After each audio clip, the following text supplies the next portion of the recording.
Good morning and good evening, folks. Today we are talking about running a business and growing a YouTube channel.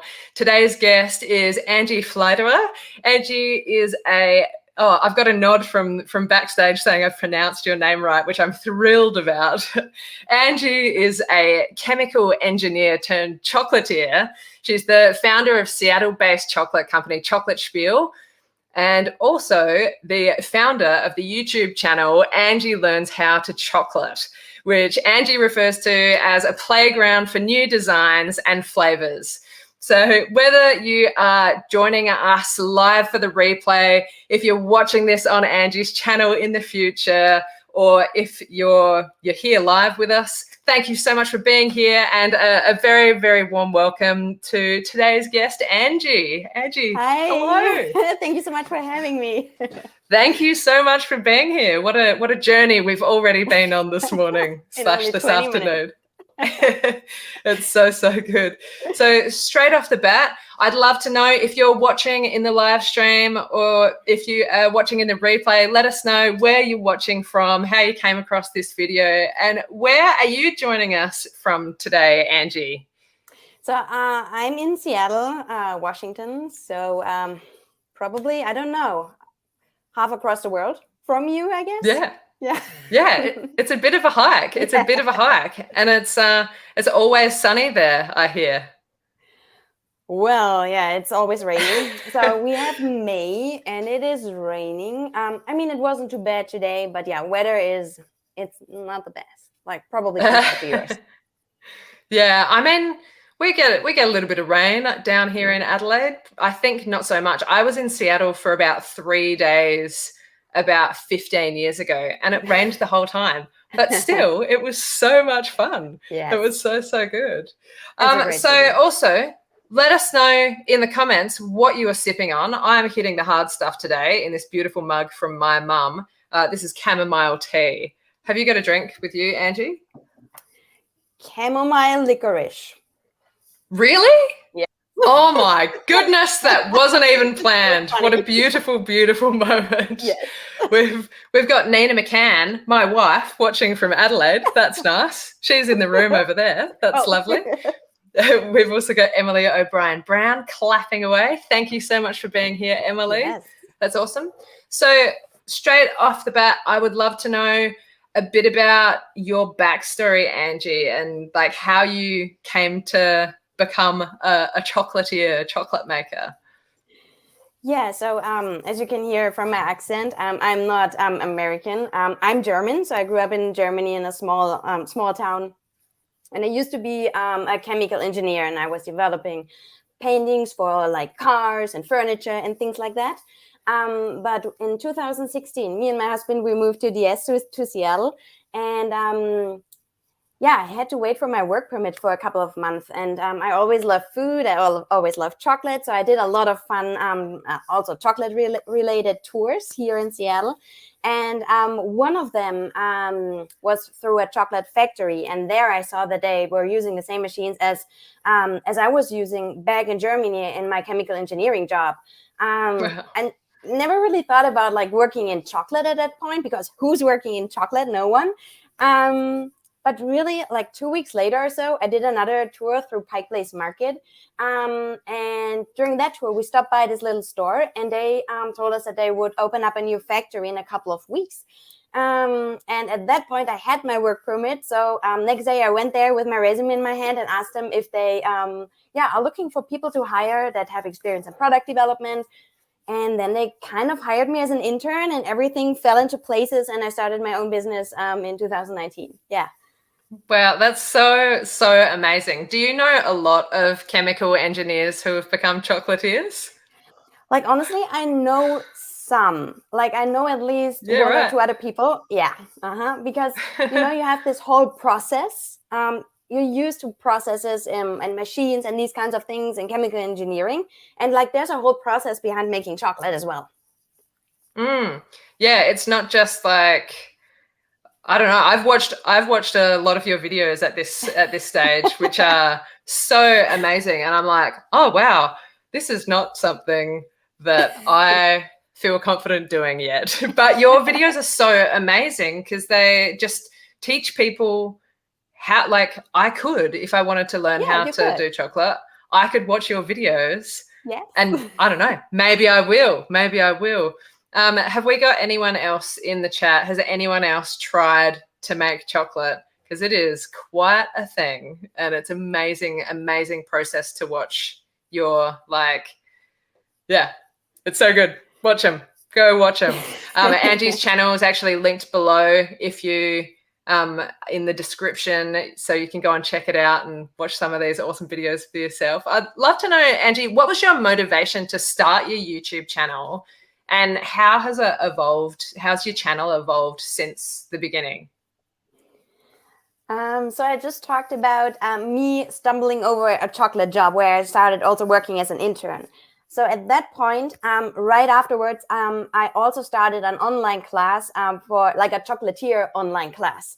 And so I started recording those assignments for the online class and yeah, put it up on YouTube. I would have never ever done it unless like my family and friends would have said, yeah, you should totally put it onto YouTube. You should do it. Yeah, that's what I did. I kind of like edited with like Imovie and all of those like tools that are just on your laptop. And yeah, that's kind of where I started. I just wanted to also record my own process in like chocolate making, but also, of course, share it with everyone who's interested in making chocolate. And that's kind of how it started. And now we're at, yeah, more about, yeah, how to make chocolate, like the chocolate itself, but also making chocolate truffles, chocolate bonbons. And I'm really also trying things out for the first time a lot of times in my videos because it's, you know, YouTube allows me to try out things. So I have a reason to make new products, to make new designs. And that's kind of how I use my YouTube channel. And that's what it is now.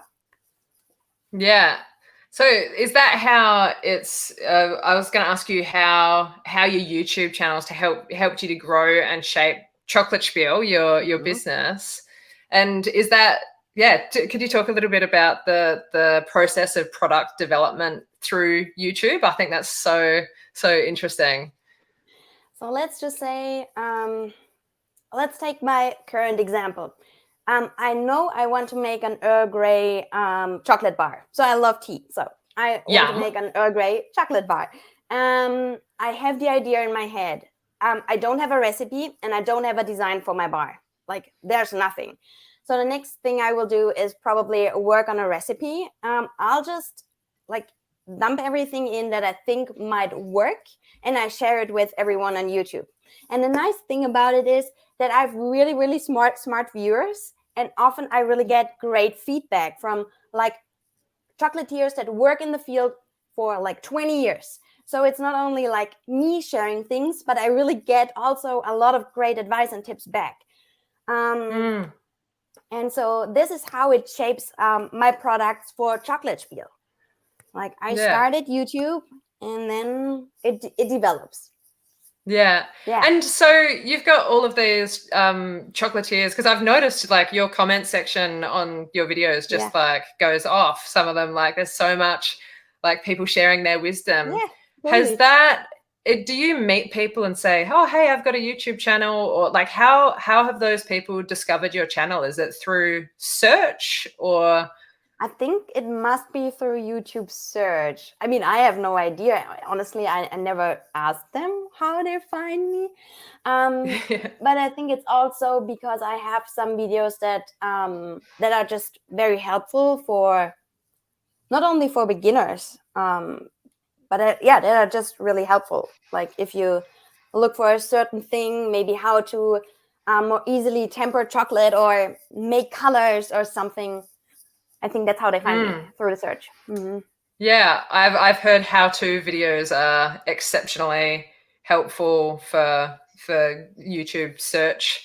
I'm still pretty new to YouTube, but yeah, the how-to videos. How long have you been? When did you start your channel? 2017, but I still don't know how YouTube works. Yeah, who knows? It's a great mystery. It's a great mystery. I guess, like, you know, you've got such a massive library though, and once that starts to build up, it's I guess. like I saw you're getting like hundreds of views every day, right? I know you are because I stalked your channel. You are. I could show you your statistics after this. I'll let you know. But yeah, you're getting like hundreds of views every day, and it's like this. It seems to be this search-based content that really helps with that. Not that I would know because I only have a tiny little library, but like, yeah, it's amazing. And like some of your most viewed videos are like how-to videos. It's so awesome. So what have been some of your biggest challenges with YouTube and how have you overcome them? I mean, I like, just as mentioned right now, I have absolutely, I mean, I'm not watching my analytics on YouTube or anything. It just happens. So for me, like, I have no idea about algorithms. I have no idea how to make a good thumbnail. I just do whatever feels right for me. Also because I'm always a little confused about like the thumbnails that are like, do you know what I mean? Like, yeah. So I don't have a lot this of, one. Yeah, exactly, those ones. Yes. Yeah. And so that's always a little bit confusing to me. So I honestly don't have like a lot of obstacles when it comes to YouTube, I think.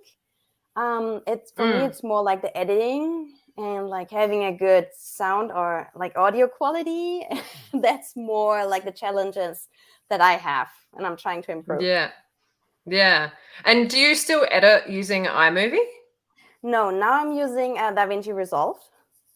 Yeah. And do you find that like after, because I still use iMovie and it's like, it's super basic, but I'm like, well, that's all I need for now. Do you find can you briefly explain how, like what the differences between iMovie and Davinci Resolve are?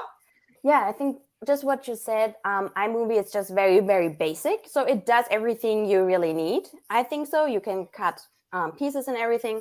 But what Davinci Resolve really, really good is in you can, let's say you screwed up your white balance or something with your camera when you're recording, then you can fix it with Davinci Resolve. And I think with iMovie, you can only say, make it a little bit more saturated or a little bit brighter or something. And you can really go into detail with Davinci Resolve. And of course, it has more options when it comes to titles or, everything is just a little bit more, I would say. Yeah, a little bit more advanced. Yeah. By the way, this is not a sponsored video. That's just what Angie uses. Do you have free? Just saying, Davinci Resolve is free. Oh, yes. Really? Yes. Awesome. So totally worth checking out. Totally. Yeah. Awesome. Do you have any YouTube mentors or channels or resources that you go to for inspiration for your channel? Like, not really. What I did do, so if you sign up on Skillshare, you get 30 days for free, right? And so what I did do, and so the thing is that it's not a mentor. That's why I have to tell you the name. Wait.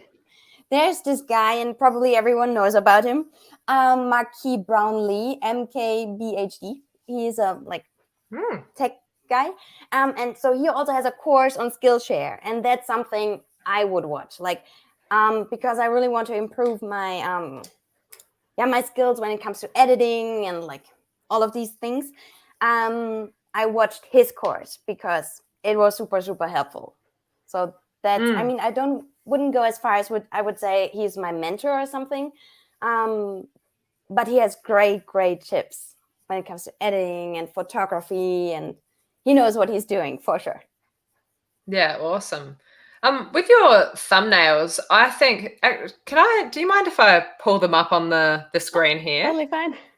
All right, let's see if I can get real tech savvy over here and share this screen. Okay, so I know what you said, what you mean about like you don't have your like special like faces and stuff, but there's something about your thumbnails that I just find so like they're just clear. They're so easy to read and understand. Like there's no way I don't know what that is. So I feel like without, I mean, like I think your instincts are just so good. Like they're so clickable. They're so clickable. I love them. I want to show some of your handiwork on YouTube so people have an idea of what they're getting in for. Right. And I was wondering about this. So if I like sorting from most popular here and to see, so your top video, your most viewed video is how to make chocolate bonbons. I was wondering, out of all of these top ones here, can you pinpoint what it is about these videos that has made them so successful? I think that's what you mentioned before. Those are how-to videos. Like honestly, most of the time I'm going to YouTube is because something is broken. I have to fix my sink. I have to fix my whatever it might be. So I think my videos are just very helpful. Like I'm telling you, hey, that's how you can temper your chocolate. This is how you can make colors. This is how you can make chocolate bonbons at home. And I think that's it. It's very making it accessible, and it's just helpful, I think. Yeah, absolutely. Do you have a set schedule for making videos and releasing videos? You have so many on here. You run your own business. Like, how do you have time to have all of these videos on your channel? I know. So never sleeping. I do sleep. But I really also have to schedule a time where I know in this time frame, I only focus on YouTube. Like I'm only recording, I'm focusing. And I'm scheduling my videos every 2 weeks. I don't know why. Someone told me you should be consistent. So that's what I'm doing. Don't ask me why. Algorithms or something. Well, it's working. Yeah, and I just, also what's really important, summertime is slow for me in my chocolate business. So that's where I make most of my videos. So I really produce a lot of videos during summer, and then I release them, whenever it's possible. Yeah. Mm-hmm. Yeah, like a bulk production sort of situation. Yes. Oh, that's really really clever to know when your busy times are for your business. Yeah. And is that because you're at markets and things hustling your chocolates, aren't you? Yeah, sure. Yeah. Especially, between I would say October and May, my chocolate business is super busy because you have one holiday after another. Yeah. We've got an awesome question here from Emily O'Brien Brown. Do you find it difficult to get a good shot of the food and chocolate being made? What's your setup? Oh gosh. It is hard. It is hard. So the thing is, I make my videos in my private kitchen. My private kitchen is not pretty. It is not something I would want to show. So that's why I always have my videos are set in like 2 or 3 parts. So like the first part is me explaining what I'm going to do today. And the second part is me showing what I'm making. And the angle is always from above. So you really see my hands, my fingers, and how I do things. Because you don't want to see my kitchen. Well, I mean, you don't want to see my spare room that I'm currently in. It's like, it's a true nightmare in here. I will not turn the camera around. Absolutely not. So how do you come up with video ideas? You have so many videos. Where are you just flowing with inspiration? How do you come up with all your ideas? So it depends. Like, I often get a lot of questions. Hey, how am I doing this? How am I doing that? Can you show me how to do this? So that's like a big part of like, people are actually asking me, hey, how how to do things. That's one part. And the other part is really, sometimes really I'm going through nature or I'm going hiking and I see things and I'm like, oh, this in a chocolate bar, that would be really cool. Or at least I want to try it out. Where was it that you were you were somewhere the other day? I saw, oh, here we go, Utah. Bryce Canyon. Yeah. The Bryce Canyon bar, yeah. So it's so beautiful. Where are we? Newest. Let's go in here. Whoop. Go away, ads. That's not. But yeah, that was we were on vacation in Utah and did a really cool hike through Bryce National Park. And then I thought, maybe I can make the colors work, and so it looks a little bit like Bryce National Park, basically. Yeah. Mm-hmm. Yeah, it's so beautiful. I thought that was just such a I thought that I was sharing the video just then, but I wasn't. I just realized I was sharing something completely different. That's funny. Classic. Well, there's a video on Angie's page that shows the process of making this chocolate bar that's based on like a photo and what you saw in nature. Right. And it's so beautiful. I want to eat that chocolate. Do you ship to Australia? No, there's no way. I don't think it would make it because either you have summer or I have summer. Yeah, it's very, very tricky. Well, it's a very good reason for me to come and travel to the United States so that I can come and eat your chocolate. But you also really have good chocolate in Australia. We do have some yummy stuff. Yes. Do you have any recommendations? Oh, I think I got myself into something because actually I think they're coming from New Zealand. Oh, I mean, Australians have habitually claimed a lot of things that are from New Zealand. No. I think, have you tried Whittaker's chocolate? I think that's a New Zealand. I've heard about them, but I've never had it. But have you had, I don't know how to pronounce it. Either it's Hogarth or Hogarth. They're like one of the best chocolate makers, I think. Like one of the best chocolate bars I've ever had.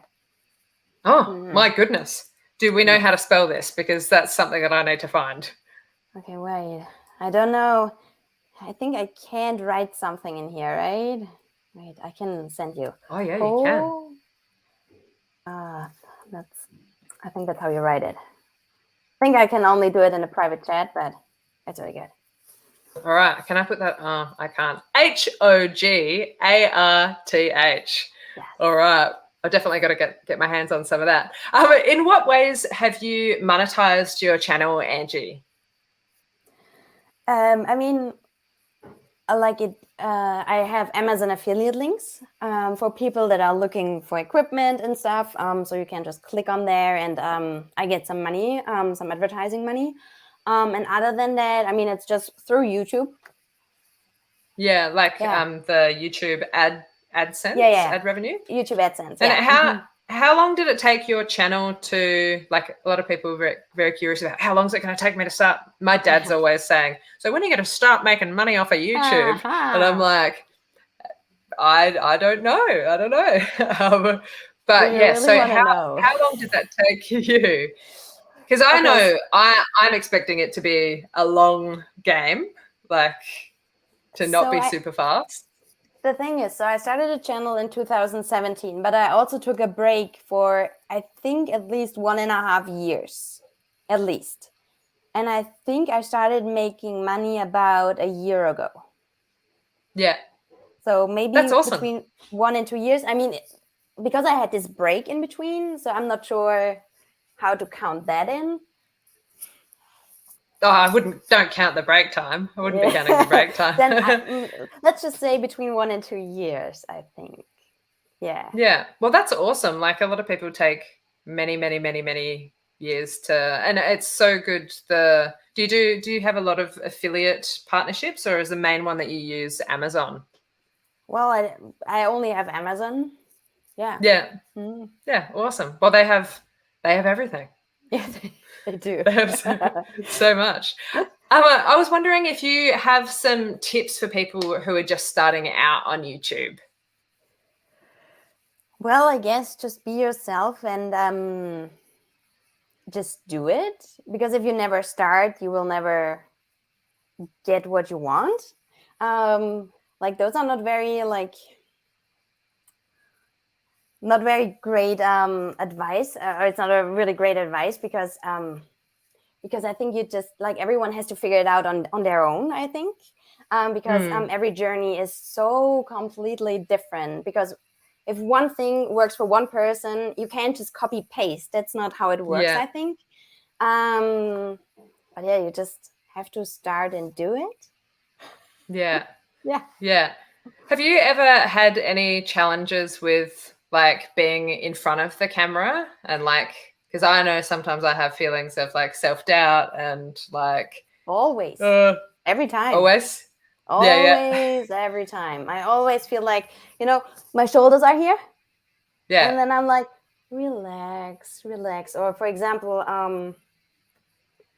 someone took some pictures of me on Monday, and I'm just like, oh, what am I going to do? Even if I'm in front of the camera, like at least like during summer, like every couple of weeks for sure, it is still like, what am I doing? How am I looking? Do I have something in my face? So yes, still there. Yeah. It's a nerve-wracking thing. One of my clients who's a performer. I'm a support worker. One of my clients is a performer, and was talking about how, like, with performing, the anxiety and the nerves, like, even after doing it for 20, 30 years, they never, ever go away. And I was like, oh no.